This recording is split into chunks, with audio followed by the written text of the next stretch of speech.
Guys, this is Trickster24 doing one of my first reviews of a phone, even though I've used several of them. Let's get to the point here. I am reviewing the Samsung Galaxy S2 Skyrocket from AT&T. Rethink possible. Okay, it does feature the 4G LTE network, which is a good positive note from the Galaxy S2, just the regular one from AT&T, which does not feature it, if I'm not mistaken. Correct me if I'm wrong.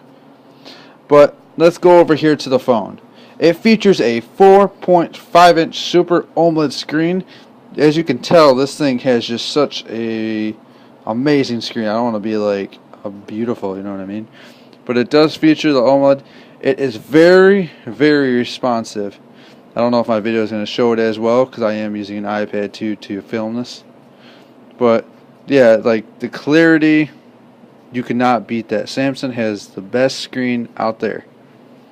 As we do notice, it does feature everything that all the other models of the Galaxy feature. I previously did own the Sprint version. I would have to say that the Sprint version runs a little bit more smoother. That would be the Galaxy S2 Epic 4G Touch. But the service on AT&T's phone is 10 times better than what Sprint provided. Keeping in mind that I am in the Detroit metro area. So as we are looking here, we do have a front-facing 2-megapixel camera for FaceTime, Tango, and any other app that you can probably think of out there. It does have the brightness sensor. I really don't ever notice it when I'm using it. But the difference between Sprints is Sprint would have the Samsung logo where the AT&T logo is, and there would be nothing down here. Like I said, it's very responsive. If we turn it over to the side here, we do have our volume buttons. As you can also see, it has a very unique slim fit to it. You also got your power button there. If we turn it over to the back here, we are featuring an 8-megapixel with flash. The backing is a little bit different on Sprint. It goes down to about the same spot. But this backing is a lot more, I can see this one breaking a lot more. Inside the back there, you feature your SIM card, and then you got your SD card.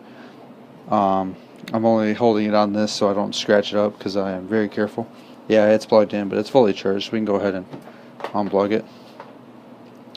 But yeah, that's AT&T's Galaxy. Let's go into the more technical features of the phone versus the Sprint. Between Sprint and AT&T, they both feature a 1.5 dual-core chip in it, which makes video streaming and watching videos so much easier. There's no latency or nothing in the videos. It does also feature, when you record a video, a 1080p HD recording. Along with, like I said, it has the 2 and 8 megapixel. And even with the 2 megapixel, it still gets really good quality. It's also featured in the latest Android update of 2.3.6, if I'm not mistaken. And all that. Talk time on the phone. Let's talk battery life. You can get up to 7 hours with this phone. I've even squeezed 8 hours out of it. Sitting time, I've had this, I can plug it in, and if I don't use it for a whole day, this thing will last all day. So approximately it can last 10 to 14 hours at a retail price of $199 without with a 2-year contract, or $599 for something else.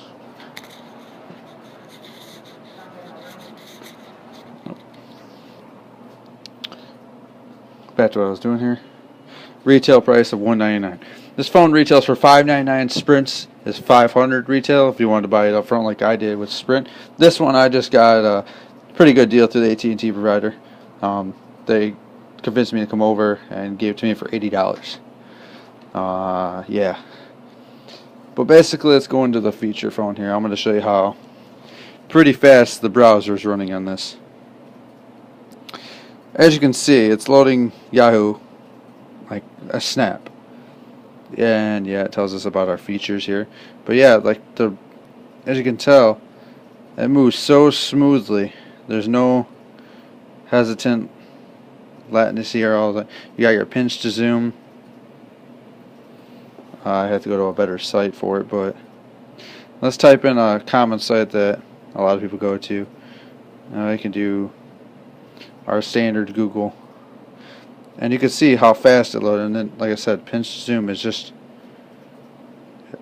It's really latency. But this is my very short debriefing. We're at about 5 minutes and 6 seconds here.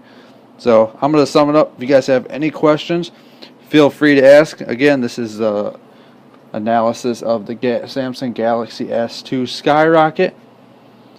This is Trickster. Check it out.